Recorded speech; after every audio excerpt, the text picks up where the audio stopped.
This is the Brave Space podcast. Brave Space is a healing place for gun violence prevention professionals and survivors.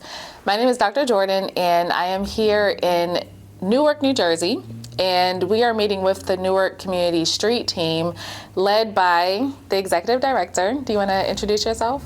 Yes, my name is Ray Chavis. I serve as the Executive Director of Newark Community Street Team. Yes. Well, Ray, I am really excited to interview you, right? We've come a long way from when we were in PX3. Absolutely, PX3. Cohort 3. PX3. CVI LA. Yeah. But I think it's really good to also not only hear from you and hear about your experiences, but also to humanize who you are as a leader, especially in community violence intervention or CVI. So I'm hoping that, throughout this interview, I can learn more about you, just like on the personal side as well as the professional. So just for starters, can you tell me, where are you from? Where were you born, raised? How did you get your starting? Cool. So born in Newark, New Jersey. Born and raised in Irvington and Newark, New Jersey. I got my start into this work. I was released from prison into this work. This was the first job that I've ever had. And that's how I got into the work. I realized that I wanted change. When I got to the halfway house, my little brother got shot in the head. So he got shot in the head, and I had to make up a decision whether I was gonna, continue down the path that I was on, or whether I was gonna, become part of a solution.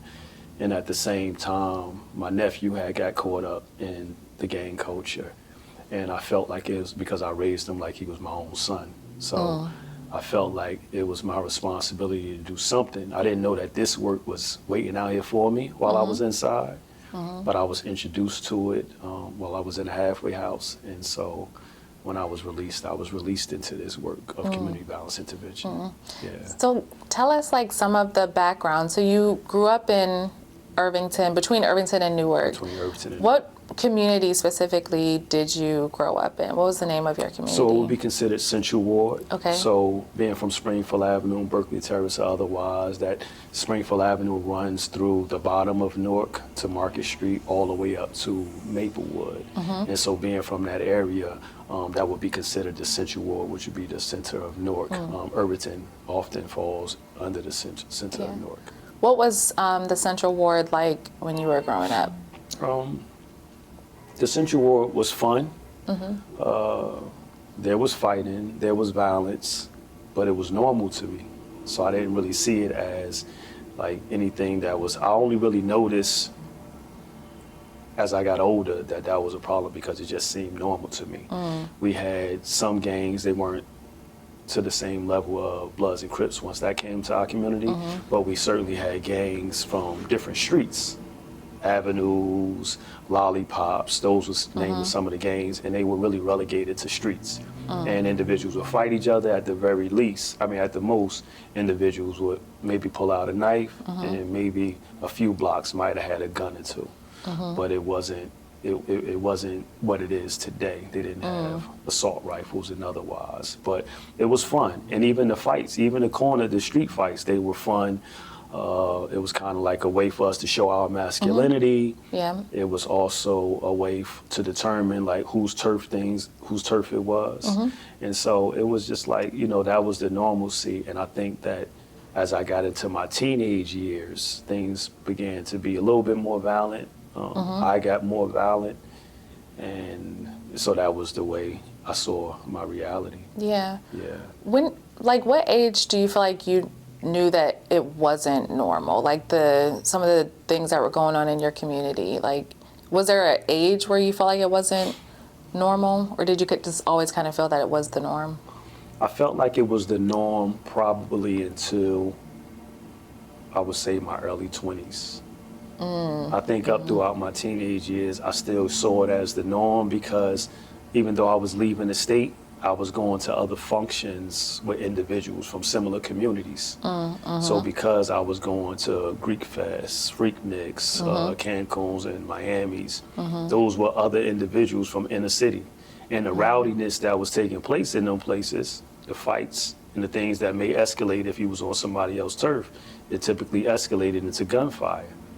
So it was the normalcy in black and brown communities, the way I understood it, until I was like, yeah, there's something, I guess a glimpse at suburbs and stuff like that. You're like, hey, well, it's just something about this just being a black and brown thing because it's not happening in the suburbs. Yeah. And I think that that's when it was like, okay, so what's being done different? But I didn't give it a whole lot of thought because I was participating in it. Yeah. What were you participating in and what age? Like, and also, did you find that you were attracted to a certain type of lifestyle growing up that led you to participating in certain activities? Yes, I learned maybe at around 10, 11 years old that I was attracted to like gangster movies. I was attracted to the gangster lifestyle. I was attracted to individuals that I saw as OGs in the neighborhood.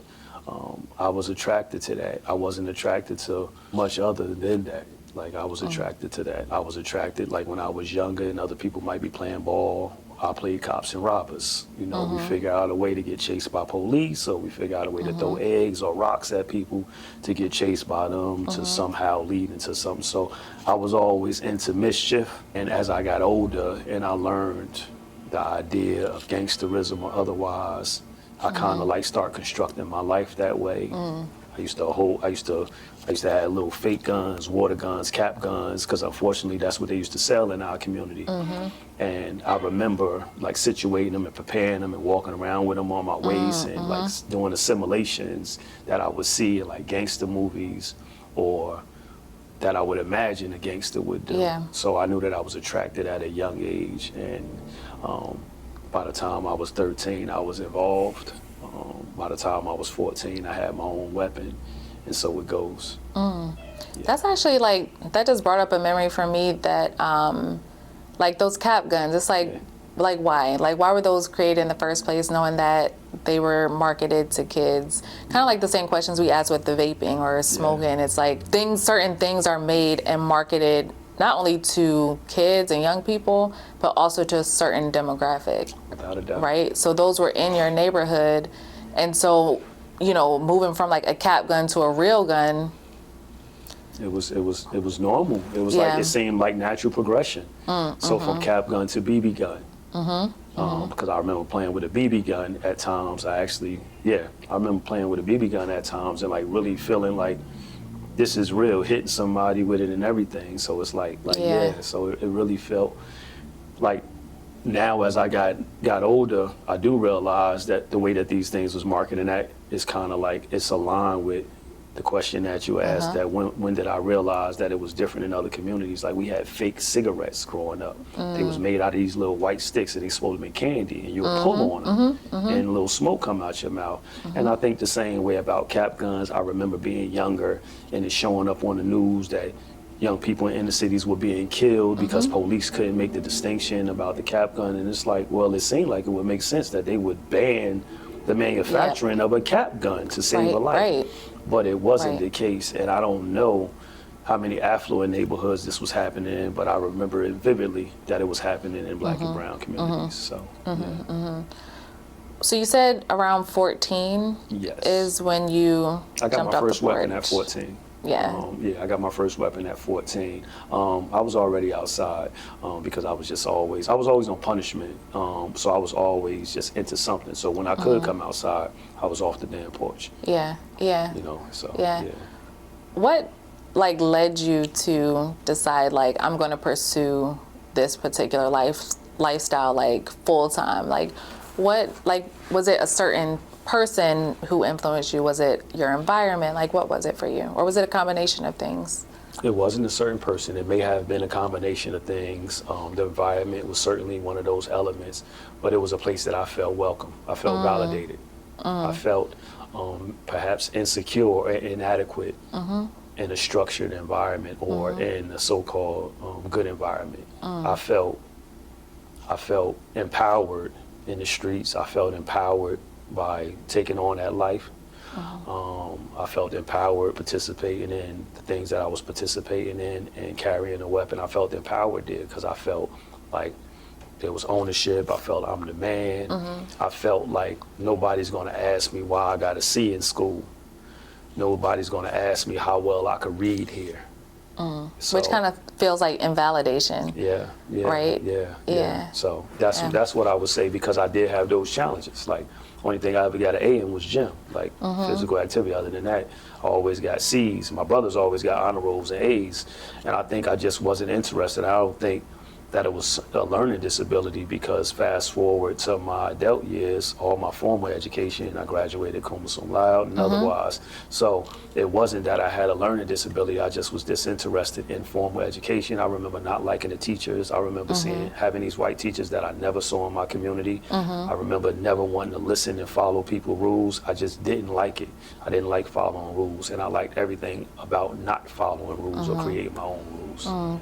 So a big benefit for you was that validation and maybe even like a sense of accomplishment, would you say? Yes, it certainly was a sense of accomplishment, because, you know, if you're running a business, or if you're becoming successful, or if you're earning money, or if you're earning respect, that is a source of a sense of accomplishment, whether individuals agree with it or not.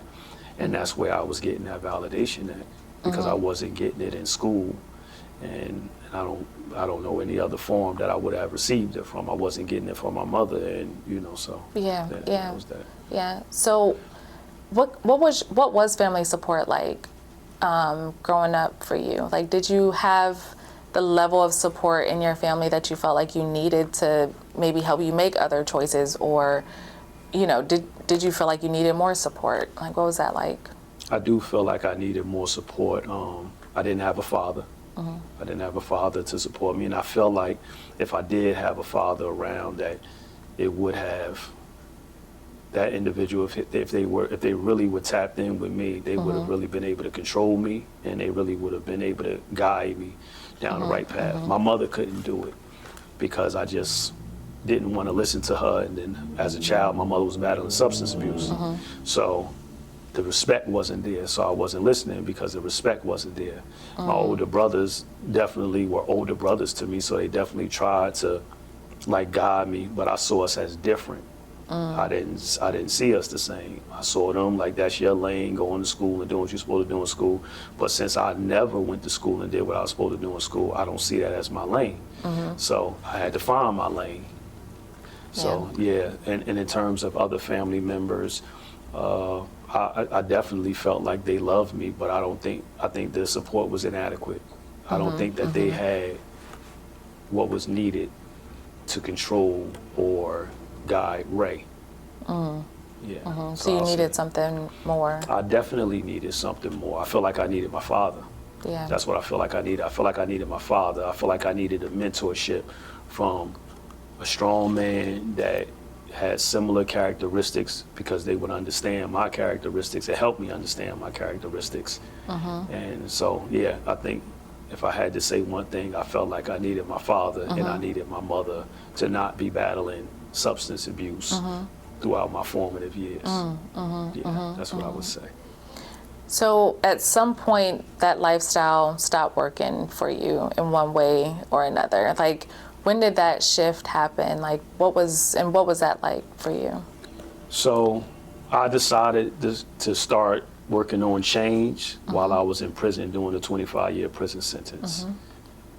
I was somewhere in my mid-30s at the time. So it wasn't that the lifestyle stopped working for me. I just wanted to stop working for the lifestyle. I had started to learn some things. My conscious level had started to evolve. And because I never fronted when I was in the streets and in the things that I participated, I felt that genuinely. I felt like I was ready to die in the streets. I actually explicitly said it, and I would say it like, if you want what I got out here, you got to kill me for it, and I'm fine with that. And I was fine with death. And so because I didn't do any fronting then, once I decided that I wanted to start working on the difference in my life and like really commit myself to it, I approached that with the same vigor. Like, okay, this is the direction I'm going in. So I want to stop being referred to as a nigga. I want to stop calling my brothers niggas. I want to stop calling my sisters bitches and all that stuff. So I felt like that's when things like really started to change for me, because I started to own that change. And as I began to own that change, I started to feed that change with readings, with conversation, with the lens that I'm looking at things. Again, still not knowing that this work would be here for me or that any of it would make any sense outside of the fact that I would just return from prison a better person than I was when I went in. And I so wanted to do that because I had a son and daughter that was out here, and I wanted to return to them better. My mother had since, for some time, stopped battling substance abuse, and she had, she was in sobriety, and so I wanted to make them proud. I wanted to be there for my children, and I wanted to be there for my mother. For, you know what I'm saying? So that's what facilitated the change. What age were you first incarcerated? 15. 15. 14, pardon me. 14 years old. Was that the 25-year sentence? No, that was a robbery. Because I started out my career, and my criminal career started out robbing. Okay. And then what age did you go in where you spent the longest amount of time in At prison? 25 years old, 25. I got a 25-year prison sentence. When you heard that you would be spending the next 25 years in prison, what was that moment like? What went through your head? What were you feeling? Did you feel anything? It was a surreal feeling. It was a feeling that I was ready for, because I felt like, because I was committed to being a gangster in the way that I understood it, I understood that it's death or prison. I understood that this was the other side of the game. So I was prepared to that extent. It still was a surreal feeling, and because I'm a planner, I started planning what that 25 years should look like for me before I went to state prison. So yes, it was a surreal feeling. It was also something that I was prepared for because I knew the life that I had committed myself to. But I also started planning what I would do with that time, because just out of a sense of wanting to have control of the situation. Was it hard to do the time? It certainly was hard. What was hard? What was hard about it for you? Well, one, not being able to control my fate. Not being able to control when I could go shower, when I can go to the yard, not being able to go be with my children, not being able to eat what I wanted to eat, move how I wanted to move. So that was extremely hard. And then psychologically, it's like being in prison is like being buried alive, like being put in a glass encasement. You can see the world turn, but you can't touch it. You can't do nothing about it. Like, your loved ones could literally be being beaten in front of you. And because I'm a protector, that drives me crazy that I can't break out this glass and protect them. And so the psychological component of doing my time was the hardest. That was the hardest. Did you receive access to therapy or in prison? And obviously with the knowledge that that may or may not feel safe, right? But if it was available, is that something that you took advantage of? So I didn't take advantage of it on the front end of my prison sentence. Okay. But I think therapy was the impetus for change for me, because I sought therapy after getting out of lockup about halfway through my sentence. This was the first therapist that I actually participated in and really wanted to hear her out. And I think that she was doing maybe her, she was still in school. She was from California. And I still remember her name was Vega. Her last name was Vega. And she came in and we started talking, and we just started talking. And I was able to talk to her a little bit, but I still wasn't open because I didn't really used to talk that much, and I wasn't that much of a communicator. And she wound up telling me sometime down the line, the first time that I came in there, that she felt like I was like a hot can about the bus. Because I was just getting out of lockup. I was in an oppressive situation because, I was just in an oppressive situation, just being in prison with all the violence and all the negativity around me. And I, in part, went to therapy to get out of the cage, and then the other part to kind of get points back, because when you go to lockup in prison, you lose points, and you have to stay out of trouble for a certain amount of time. You have to participate in a certain amount of programs, and sometimes therapy is one of the programs. So that's really the only reason why I participated in it. But after her telling me that, it still resonates with me, with her telling me that, and I'm telling her I think she asked me, well, what do I expect to get out of it, and why did I come? I said, because I don't want to have to kill nobody. And because I felt like that was, you know what I'm saying, that was on the horizon. And we just started talking through some things, and, you know, after several classes, she had me doing all these weird ass drawings and all this other stuff. And I heard about the psychoanalysis and all this other stuff. And I'm like, what the hell is I'm drawing all this stuff for? But she wound up, after the drawing, she wound up giving me an assessment, and she wound up talking to me about clinical term of antisocial and narcissism and all that other stuff. And I kind of used to associate myself with being antisocial because in our community, we fall back on that a lot. And we kind of like wear it like it's not really a problem. And she was like, she broke it down to me. She like, that's not it. It's actually worse than that at the extreme. But at the end of our sessions, I will give you kind of like an understanding of what I found from just working with you. And I think that throughout that process, I learned to understand something about therapy. I also learned to understand something about myself. And what I learned to understand about myself was that there was something going on that wasn't necessarily right. And I think that that is like one of the most important parts when an individual like myself starts like therapy, like really identifying that and accepting that. Because if it's identified and you accept it, now I have a place to start. And so from there, I started going to Bible study again, in part, just to get out the cage. But then the other part, this chaplain was like, he was teaching, and he taught in parables. He started opening up some things in me, and I started sharing some things.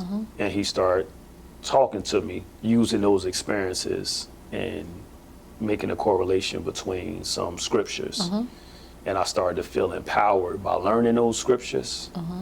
I started feeling empowered by the correlation between my life and others mentioned in those scriptures. And I think because of those two endeavors, I started to stay on that track, because it's like, okay, there's some development happening here. There's something happening here. I don't know what's happening, but there's something happening here. I didn't completely abstain from my criminal activity inside, but my conscious level had just grown a little bit. And so, So what age were you when you went home? I was released at 42 years old. 42 years old. What was like one of the first things that you set your mind on doing so that you wouldn't have to go back? So the first thing I set my mind on doing was to get a job. It was to get a job, because people like myself have a fear of being broke. And it gets scary to think about it. And because I was, you know, the unique part is I was released throughout COVID. So the universe kind of like worked in my favor, because it slowed the world down for me. Because if the world hadn't been slowed down, I would have probably stayed in contact with old comrades. I would have been faced with the bills that every adult is faced with. And if the resources was not there, I may have just become resourceful the way I had in the past. And so first thing I wanted to do was find a job and complete school, because I had one more semester left at Rutgers. And so I did that. Again, the world slowed down for me, so nobody's really outside. So it's giving me more time to think. And I had already told myself that I would start my own personal fitness training business, because, again, it goes back to my childhood. Like, what were you good at? I always got A's in gym. I always was physical, and I always was good at being physical. And full circle, I was inside, it's like, what's a viable income? Like, and I was hearing good things about personal trainers, like, hey, you know what I'm saying? And I really love it. Like, I could do it seamlessly. And I also heard the mantra, find a job you love, you never have to work a day in your life. So I'm hearing all these things, and I'm like, okay, personal training sounds like a viable option. So I'm in the park every morning, and people are asking me, am I a trainer? And I'm like, sure. And I went inside and I got my ISSA certification. And I started training individuals, started boot camp, started group classes, and I saw that I had a talent there. I saw that I had the ability to kind of like incorporate that group facilitation, and it worked. And so that was the first thing I did, and that was like top of mind for me. I think that's so interesting too, the way you say it, that like the first thing you want to do was get a job, which has a lot to do with just basic needs. Right? There's nothing wrong with anyone wanting to seek a job. The problem is, are those jobs available to you? when you come home, Yeah. right? And do you have to make a choice about, again, the type of lifestyle that you want to now lead, or that you feel like you have to lead because of your situation? Yeah. Right? So when you were thinking about even just like the types of jobs that you wanted to take on, was it pretty open, or did you want to do something that helped your community? So what I said was, any job I take, I want it to be a Black-owned company, Okay. and I want it to be purposeful.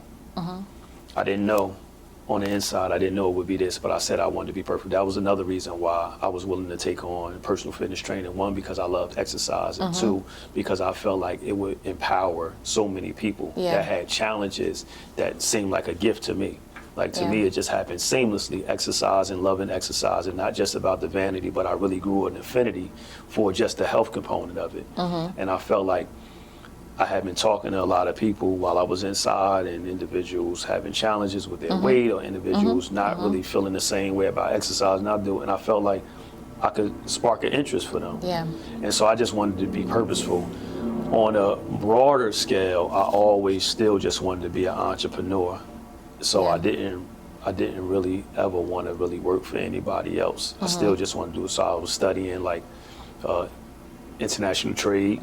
There was a couple of other, so international trade is top of mind. And then I had created 2 business plans around, one was multi-level marketing, and the other one was a subscription-based business. Still feeding that entrepreneurial spirit, and just like, because again, so it wasn't like really a far stretch from the way that I saw my past life. I didn't know nobody as a result of the downside, because it still was about earning and being productive for me and being my own boss. And I think that that shows up a lot in the community. A lot of young people really just want to be seen, they want to be validated, and they really just want to be their own boss. Yeah. We just think in our community that the only way we can be a boss, some of us, is through the streets. Yeah, for sure, for sure. At what point did you start working in community violence intervention, and like what was that like for you? So the first job that I got was with the research team, which is Newark Public Safety Collaborative. Okay.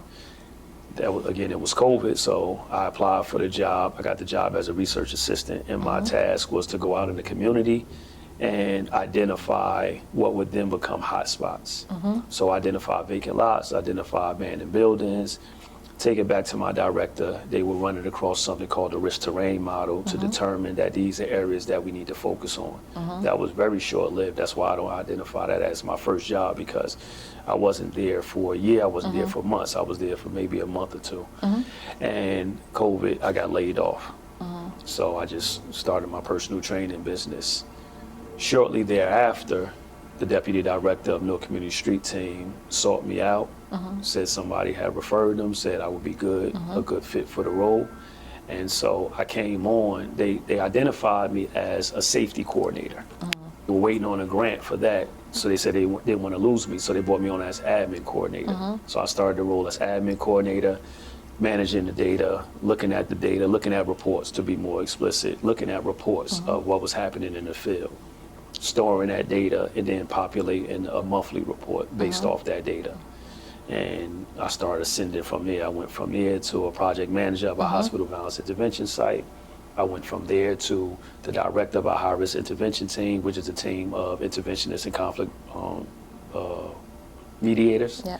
And then from there, I was promoted to the executive director of the organization. So every year I was promoted. Yeah. Yeah. Did any part of you like see yourself coming into the role of an executive director of a community violence intervention organization, also helping the community that you came from, right? Did any part of you see that as a possibility? While I was inside, or once I started to work. When you were one? inside? When I was inside, I did not see myself in this role in helping the community this way. Did I see myself in a role as the executive director? I always see myself in a role as a boss, because I just feel like that's where I'm going for. And it's not in the way that I want to take anybody's job or otherwise, but because I've been an entrepreneur so young, and I know what my commitment looks like, and I know that I'm willing to do everything that needs to be done, it makes no sense for me to go to any job and not elevate, because I Yeah. think that that is the purpose of life, is evolution, and I don't really understand why would I not continue to grow. For sure. Yeah. How do you think like your own lived experiences have influenced you being in the role of executive director? It's all a means to an end. So it's certainly, so in this work, we like to call our staff non-traditional professionals, individuals from a vulnerable population. And because I've always operated among a vulnerable, the so-called vulnerable population, and I've always been tasked with managing that vulnerable population, because it comes with challenges. Sometimes it comes with shortcomings, because we're not all clean, we're not all polished. So I think that the roads that I've traveled led me here for a reason, because you have to have the temperament to work with this demographic. Yeah. And I don't think that you learn the temperament to work with this demographic in any school, Yeah. because it's unmatched. Yeah. And so I think that all the things that I've done in life, or at least I like to think that way, or I'm gonna make it make sense. I like to think that my being able to manage the hard heads is what, and my ability to discipline myself, manage my own temperament, my ability to demonstrate what I want from my team. I think all of those things have led to me leading the organization. Yeah. Yeah. Yeah. So a few hours ago, you actually took me through like your old neighborhood. You showed me a few locations where you own businesses. What is it like going back to those places now, right? Especially considering the work that you do in CVI, and some of those areas are still, you know, challenged. Yes. Like, what is that like for you? And like, how does it feel to even go back into that neighborhood now, like where you are now in your position now?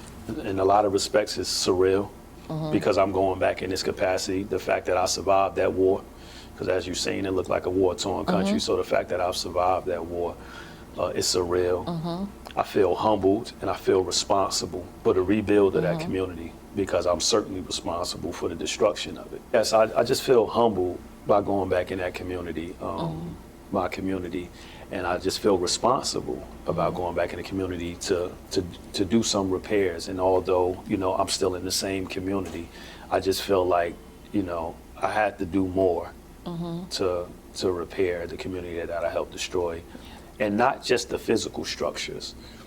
So I need to be able to also demonstrate to individuals that are still in that community, that are still watching me the same way they watched me when I was destructive. I feel responsible for making sure that I represent myself in the most positive light, not a corny light, not the stereotypical way that we used to see older brothers come home from prison using all of these big terms and being hypocritical, saying one thing and still participating in another. But it's extremely important for me to demonstrate change, consistency, and the positivity that I want to kind of like reverberate throughout the community. Yeah. So.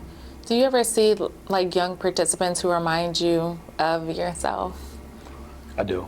Yeah. I do, in many different ways. Yeah. I see young that are quiet, because I was relatively quiet. I see young that are dangerous, because I was relatively dangerous. And every once in a while, I see those that appear to be about their business. I don't see that as much, but every once in a while I see, okay, you know, he's about his business. So every once in a while I do, and I know how to address them all. Yeah. Because I can identify in them what's going on. I know that if people knew what was on my mind all them years that I was quiet, they just would have been, you know, something different. Yeah. What impact do you think that you're having, not only on the community, but even on like individuals? So especially like the highest risk individuals, those who are at highest risk of gun violence. Yeah. So the impact that I think that I'm having and we're having as a team is showing the ability to change, showing the ability that change is not corny, and it doesn't have to be corny, showing that idea of social responsibility.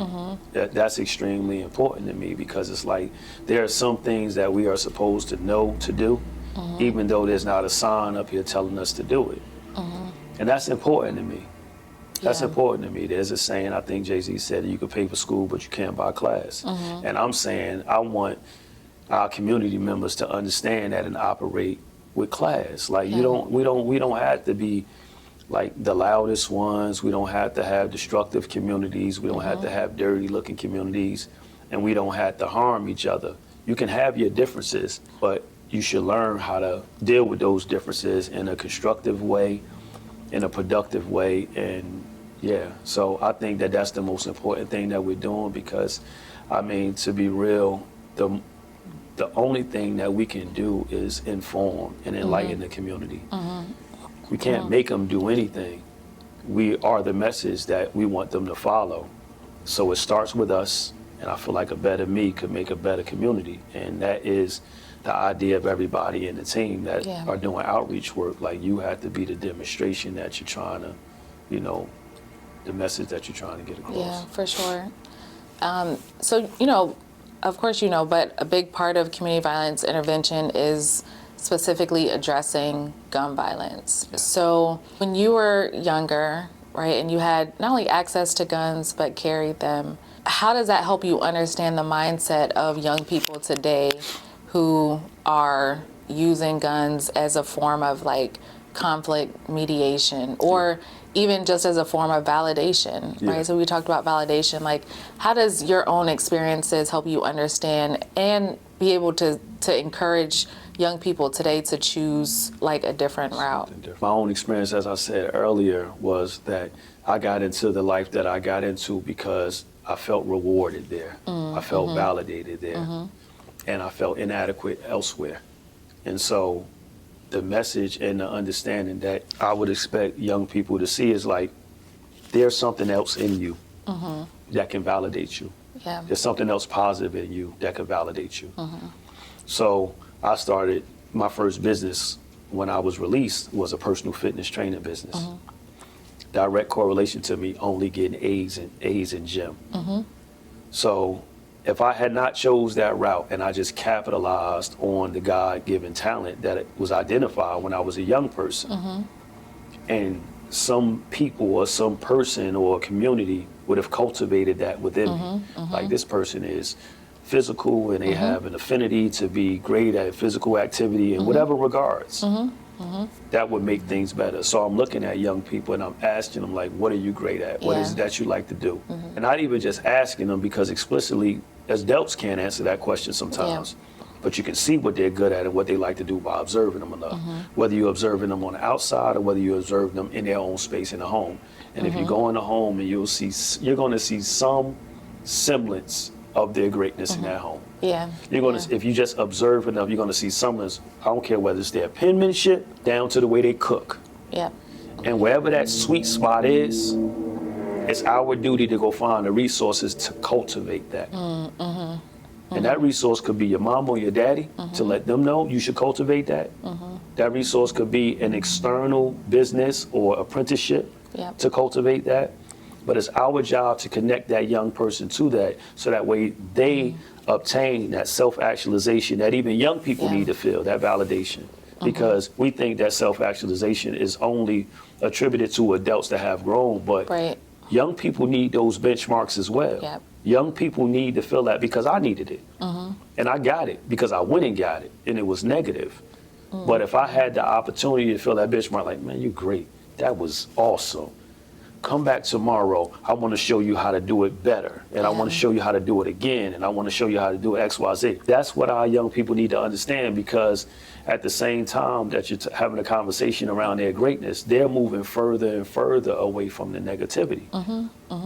Because they're spending more time cultivating because somebody else is contributing more time, or they believe in them more with that. So they're spending less time with the negativity. And then eventually you got to have a hard conversation. Like, hey, why you carrying that weapon? I heard you carrying that weapon. Or why you banging? Or why you keep throwing up your fingers? You know, that shit looks stupid. Ain't, you know? So you're able to have that conversation because you establish a certain amount of credibility. They know that you care because you've been with them to cultivate the thing that they're great at. And you have their ear now. And when you have their ear, that they have to give to you. You can't take it. For sure. They have to consent. I say this because I learned this from, and I don't know whether it was Earl Nightingale or David Proctor, but they said people don't resist change, they resist being changed. And since I heard that, I always think about that in my interventions, working with young people otherwise. You cannot go tell them, you should do X, Y, Z, because it didn't work for me. Everybody that told me what I shouldn't do, get your ass out of here. Yeah. But if you supported whatever you see great in me, that facilitated the change. And so your objective was one. Yeah. And so that is a strategy that we have to use in working with a lot of our people. Yeah. And it goes back to what you said about like validating the person. Yes. Right? Not validating what you think they should be. Yeah. But validating what they show you that they are, or who they show you that they are. Yeah. Right? Yeah. And it's really selfless, but I think a lot of times, like in society, it's very self-centered. Yeah. Right? And very self-focused. Like, what could I get out of this person? Like, what can they do for me? And we don't spend enough time trying to cultivate in others. Yeah. How do you feel like the federal CBI funding cuts have impacted your ability to actually cultivate young people, like cultivate their talents, provide them the resources that they need to actually be validated in what they're good at? How has that impacted you? So our communities, Black and brown communities, inner city communities, have been under attack and is constantly assaulted with the lack of resources. That has always been a thing. That has contributed significantly. I won't put the whole responsibility on lack of resources. We have a responsibility our own selves as human beings in this space. Most of our challenges come from lack of resources. So when we roll back time and we arrive at a place where resources are being pulled away from us again, we have to, one, be resourceful to hold on to our community, to hold on to our survival and so on and so forth. But when that's not enough, problems arise. Yeah. Because any form of upheaval, any form of oppression or suppression is going to bring about upheaval. Lack of resources is going to bring about upheaval because it's just nature. Nature, according to photosynthesis and otherwise, deals with competition and survival of the fittest. And so individuals are going to fight for their survival because it's the first law of nature. For sure. And so when we see our young people or when we see community members in general, a lot of times out fighting or stealing or robbing, it's out of a sense of survival, real or imagined. Yep. There may be a food bank up the street. You really ain't got to take somebody's shit. But to them, I have to take your stuff because I don't have nowhere to eat. It's not good enough because they don't have the wherewithal to understand that it's a food bank up the street. It's a clothing drive down the street. Only thing they know is I don't have any food right now and I don't have any clothes. Yeah. And so to survive, I got to take your stuff. Yeah. And so when federal government removes these resources from a marginalized population, you exacerbate a problem that has been a problem for a very long time. Right. And I think we know that. Right. Because I think that all data, science, and evidence points to the fact that a well-resourced community is a healthy community. And an under-resourced community is an unhealthy community. So if we know that, what are we doing? Yeah. And so that's a problem, and that is a problem for us. So we have to now be creative. Now we have less resources. But then it creates another problem because all of the individuals that want to be service providers, jobs hang in the balance because they've committed themselves to this work, this hard work to serve their community. But now it's not enough resources for that individual to have a job. So these individuals, professionals, are not even a part of that demographic that is most likely to commit violence. Right. But out of a sense of survival, they start going at it with each other. And because they're human, you can't necessarily dictate how that's going to play out. How it's going to play out, yeah. So now they start attacking each other. And that is another form of violence, even if it's just with words. Yeah. And so that's what happens when cuts like federal cuts, state cuts, or otherwise happens in our community. Yeah, yeah. And I told your colleague that I interviewed earlier that taking away resources is weaponizing, right? It's a form of political gun violence in my mind, right? Because you're pulling the trigger, you're pulling the funds out of a community, and then expecting that they can just recover or. But it's like, what resources do they need to survive, right? And you really can't fault someone for doing what they need to survive because anyone put in that position would make decisions that they may not otherwise have made. Yeah, based on survival. For sure. Based on survival. It just makes sense, Yeah. right? It makes sense. It's unfortunate, but you can't just fault an entire community that doesn't have what they need. You can't fault them for trying to get what they need, Yeah. right? Yeah. And again, using funding cuts as a weapon, I think is so destructive and possibly more destructive because you impact more people faster and over generations. Yeah. So in your role, like, what do you think is the next step? Like, where do you and your team go from here? I know that, unfortunately, you have had to let go of staff, like staff who are making a positive impact in the community because of the funding cuts. Where do you see yourself and your organization going from here? So I'm going to keep working hard on behalf of my team and of my community. I'm going to keep advocating for the funding. I'm going to keep advocating to become line items. I'm going to keep organizing and advocating with legislators to support us in this work. We're going to keep reporting the work so that it's undeniable that change is happening. We're going to continue to work on a steady decline in violence in our community. I'm going to continue to work with the team to diversify their skill sets, develop LLCs for businesses that you have in mind, because I think everybody has a business in mind. Continue to work with them in their workforce development, so that way they have that transferable skill. God forbid we have to close doors. They're not without a job. Because, again, there's an external responsibility as a leader, but there's also an internal responsibility. Like, I can say, I don't need McDonald's and liquor stores and all that stuff on every one of my corners. But then I have an internal responsibility to maintain the discipline not to go in them stores and not to support them stores.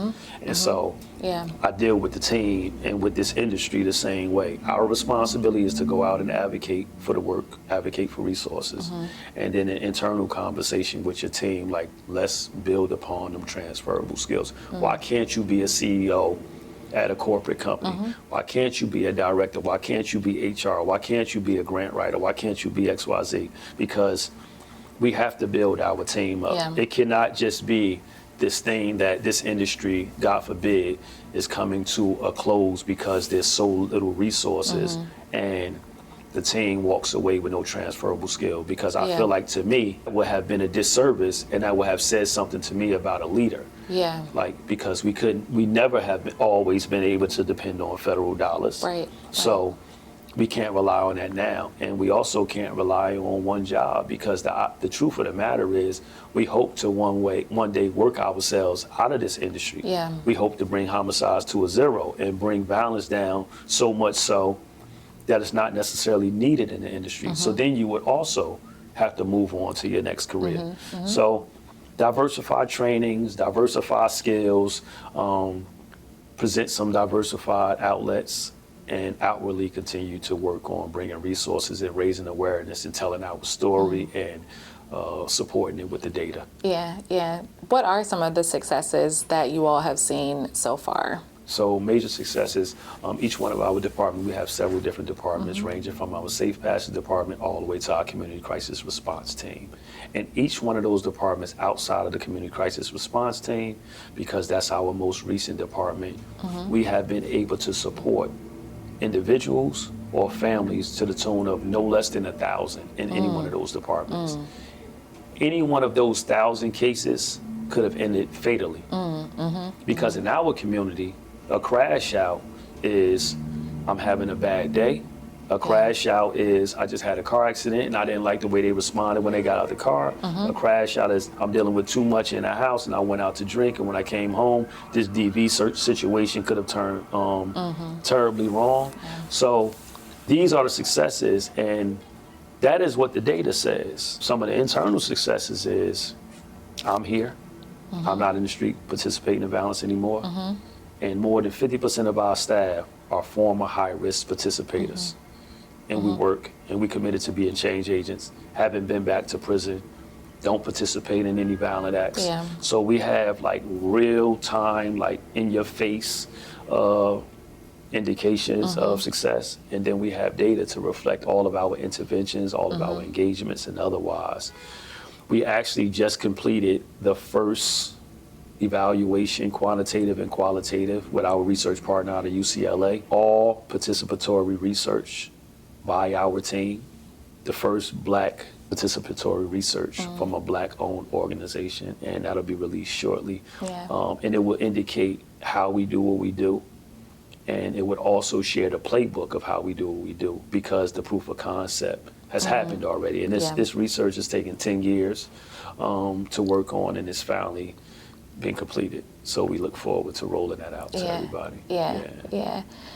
Are there any like words of hope that you would give to, you know, someone else, whether they're coming home from incarceration and trying to figure out, like, you know, where do I work so that I don't have to make a decision to get back into the life, or a young person who's saying, what's the benefit of being a participant in a CVI program? Like, what words of encouragement would you give them to show that you can go from being high risk to being the executive director of a CVI, or helping your community, having a positive impact? Like, what type of words of hope or encouragement would you give to someone like that?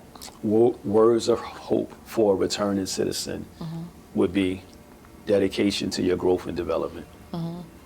That's what because I started saying that pre-entry. I started saying that inside. When I stopped entertaining a lot of stuff every day, and in my prayer I would say, I'm dedicated to my growth and development.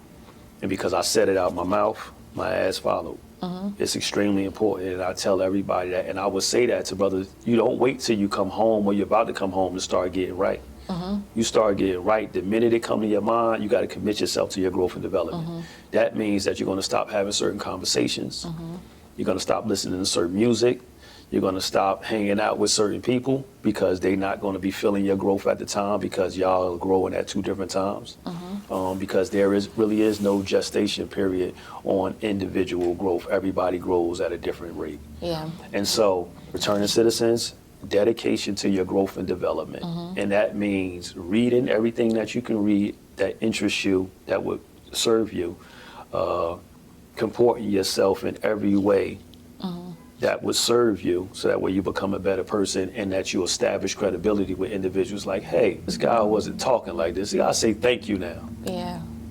This guy say you welcome. This guy return the love. Like, hey, I love you back, man. And you know what I'm saying? Little gestures like that make a difference in people's lives, because you'll eventually ask them, like, hey, I need a job. Yeah. You know anybody got a job?